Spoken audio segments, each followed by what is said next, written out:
newspapers in this country. Newspapers have been one of the primary sources of news the world over for more than 300 years. They have endured despite onslaughts from radio, television, and most recently the internet. But newspapers in the United States, are they now on their final leg? Nearly 6,000 newspaper journalists across the country have lost their jobs in recent months. The same period has witnessed a sharp decline in newspaper stocks, advertising revenues, page counts, and circulation. On Monday, shares in A.H. Belo Corporation plunged, and the owner of the Dallas Morning News said it would cut 500 jobs. Job cuts have also been drastic at Tribune-owned newspapers, including the Chicago Tribune, the Los Angeles Times, the Orlando Sun-Sentinel, Newsday, and the Baltimore Sun. Real estate mogul Sam Zell took over the Tribune Company 6 months ago. A recent study by the Pew Research Center shows that the coverage of international as well as national news has suffered as a result of the cutbacks. Nearly 2/3 of American newspapers cover less foreign and national news now than they did 3 years ago. Only 4 American newspapers even have foreign desks. Today, a discussion on the state of the newspaper industry. We're joined by 3 guests. Bernard Lunzer is president of the Newspaper Guild and vice president of the Communication Workers of America. He joins us from Washington, D.C. Chris Hedges is a senior fellow at the Nation Institute. He spent nearly 2 decades as a foreign correspondent for the New York Times and is co-author of the new book, Collateral Damage. His latest article for Truthdig is called Bad Days for Newsrooms and Democracy. He joins us here in the Firehouse studio. And we're also joined on the telephone from San Francisco by Linda Jue. She is the director of New Voices in Independent Journalism and the past president of the Society of Professional Journalists Northern California chapter. I want to welcome all of you to Democracy Now! And I'd like to begin with Bernard Lunzer. Could you give us a sense from your perspective as a leader of the major union for newspaper workers in the country, what is happening in the newsrooms right now? Well, there's just a lot of fear, almost a sense of panic in many places. You know, in 2 months alone, there will be additional 2,000 cuts with Belo's announced cuts yesterday. And so there's just a lot of fear and uncertainty. People don't know. Those that can are looking for other jobs. Those that can't are concerned about the workload that's left behind and what kind of product is going to actually be produced. So it's a very scary time. And as the stocks continue to plunge, you know, there's more fear that you go through one round of buyouts and then you end up with layoffs, and then you wait for the next round. So that's sort of what's happening right now on the ground. But Bernie, I'd like to get this clear. Most of these newspapers are not actually losing money, right? When the Knight Ridder disappeared and was bought up by the McClatchy Company, it was still getting about a 15% return on sales every year. So why are they going through this enormous, basically collapse of the industry? Well, the market has put considerable pressure on them for sure, and it's a problem. I mean, there's real concern that the current ownership model is not going to survive and that new forms of publications and new ownership models are going to have to take over. So clearly Wall Street is a big part of the problem as the stocks decline. The profitability is still probably fairly healthy in some cases, but you have to remember newspapers were used to getting 20, even 30% profit margins during the heyday. And they were addicted to those profit margins. You know, it was C. Peter McClatchy, who was in the McClatchy chain, who said, you know, the problem with newspapers is that they were too profitable. And that continues to be a problem. There's a legitimate revenue problem. Clearly, in the case of Sam Zell and some of these others, Vista Capital in Minneapolis, they paid too much. They're over-leveraged. There's too much debt. But part of it is just the problem with too much belief that they have to get profits that are not there.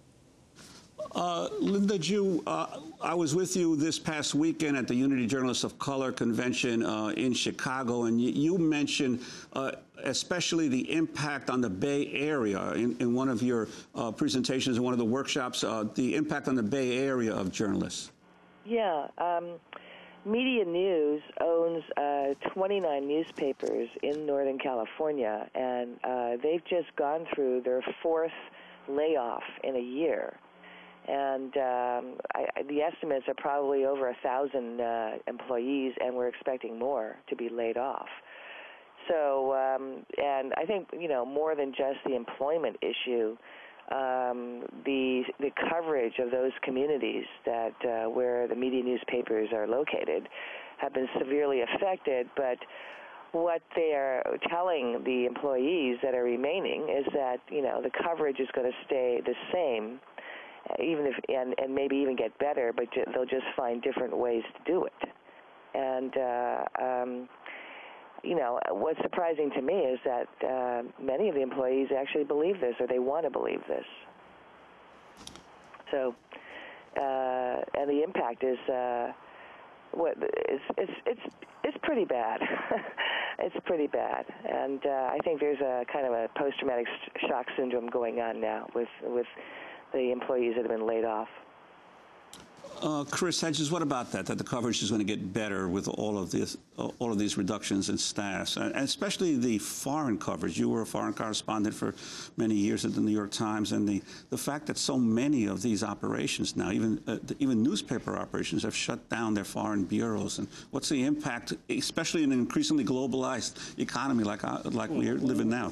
First of all, we've already seen a deterioration in the coverage, so the notion that it's going to get better, I think, is just not borne out.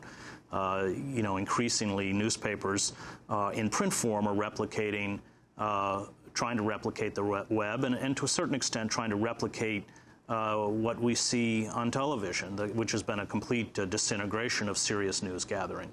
But I think the important issue here concerns the Internet. There has been an assumption, which I think is false, that newspapers will make the transition to the Internet, that the Internet is just another delivery system. And it's not. As Marshall McLuhan understood, every new technology creates its new reality, often an invisible reality. And newspapers, big and small, have long had websites now, but they have not made that transition. Only 10% of ad revenue goes to the Internet. In terms of national figures, it's about $21 billion a year, which is a very small percentage of revenues. And I think that the crisis that is hitting newspapers across the country, which we've just detailed, is at its core because it is a kind of realization and is a kind of panic that newsprint is dying. At least the large, big dailies. We'll still get those sort of free dailies they hand out on the Metro, designed to be read in 20 minutes, which are essentially advertising rags with virtually no reporting. But the large newspapers are dying, and the Internet is not going to replace them. They are not going to make that transfer from newsprint to the Internet, and that is what is the crisis. And I think that the crisis is one that is severe not only for the news gathering industry, but for our democracy as a whole.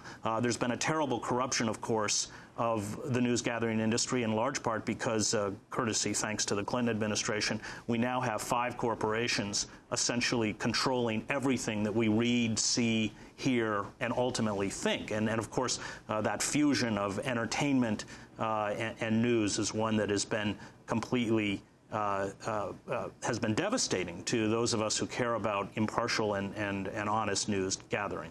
You know, what we're seeing is people retreating into sort of these intellectual ghettos in the Internet, where very little reporting is done. I mean, I think if you look at the blogosphere, it's very clear that there's a parasitic quality. They feed off of the wire services and the newspapers, which probably account for about 80% of all news gathering. When that's gone, we are just going to descend into kind of packaging and partisanship and propaganda. And what my deepest fear is that the future of news will end up looking like the Drudge Report. I'm sure there'd be lots of people who conduct blogs who would question your use of the word of them as parasites. Some people advocate that actually this is the beginning of a new era, very much like the early newspapers in the early 1800s, where you're basically getting a whole new medium, opening up the opportunity for more citizen journalism, and eventually this will filter itself out into new developed media companies. What's your sense of that? I could believe that if there was reporting on the Internet. You know, most of the bloggers don't even pick up a phone, much less go out and report a story. Reporting a story, especially doing an investigative piece, is laborious, expensive, time-consuming, and, you know, I don't want to elevate journalism beyond what it is. It's a trade, like being a carpenter or anything else, but it does take a certain amount of skill and a certain amount of knowledge. And there are a few sites, ProPublica, Slate, Truthdig, which I write for, you know, that do this. But of course, they're very, very small operations when compared with a city newsroom. Newspapers, at their best, and there has been a steady decline in their quality over the last couple decades, but at their best, they send people out to cover City Hall, local politics, arts, theater, sports. I don't see that that's going to be replicated on the internet, and that really frightens me. You know, let me jump in here Linda for a Jue? second, if Yes. I may. I'm not sure that I agree entirely with what you're saying, Chris, because I am witnessing actually in the Bay Area numerous new enterprises starting to come up, being formed actually by journalists to find new business